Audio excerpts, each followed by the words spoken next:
Jama'a assalamu alaikum, mai magana Aminu Saira Muhammad, wanda aka fi sani da Aminu Saira, jagoran shirin fim ɗin labari na series ma'ana mai dogon zango.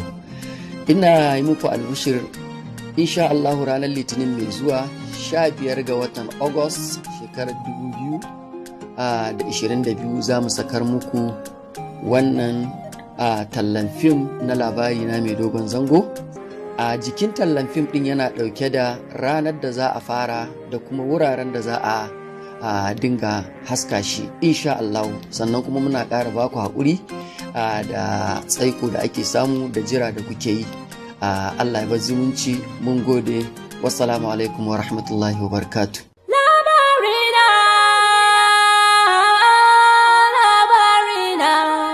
Labarina.